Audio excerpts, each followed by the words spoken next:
Bon, suite de la série, concernant le convertisseur à 12-220 volts, onduleur si vous préférez. Ah, il y a des tatillons, je vous jure. Alors, au niveau batterie, j'ai opté pour la batterie au plomb,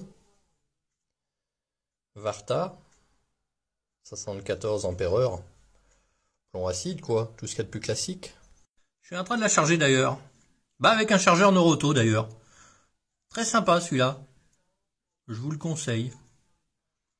Il est pas mal du tout. Alors oui, plusieurs d'entre vous m'ont indiqué que ça serait mieux une batterie à décharge lente. Mais les batteries à décharge lente, leur composition, il y a soit du calcium, soit du lithium. Et je l'ai déjà dit, je n'en veux pas.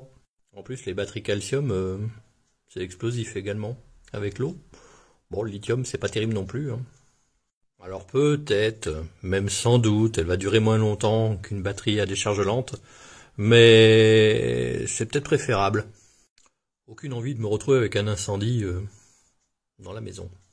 Ça arrive jamais, ça, c'est comme les vélos électriques, hein. Enfin, si vous regardez un petit peu, si vous creusez un petit peu, il y a quelques cas d'incendie, donc merci. Ah, il y en avait aussi qui avaient vu que mon ancienne batterie, il manquait de l'eau dans un des éléments. C'est bien, mais j'avais dit que c'était une batterie de toute façon qui allait être remplacée par une autre. Le souci, c'est que les gens n'ont pas suivi la saga, hein? Il y a quand même 15 vidéos, j'avoue. Certains aussi qui m'ont dit, mais les câbles sont pas assez gros.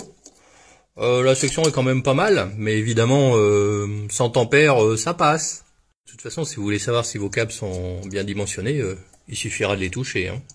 S'ils chauffent, faudra en mettre d'autres en parallèle, tout simplement. Vous les trouvez sur Amazon, hein. Les câbles en question sont directement équipés d'œillets, de part et d'autre, hein. Vous n'avez strictement aucune soudure à faire, hein, que du vissage. Il y en a aussi qui ont vu que la tension descendait parfois à 200 volts, hein. Oui, lorsqu'on y tire pas mal dessus, notamment avec le micro-ondes, là.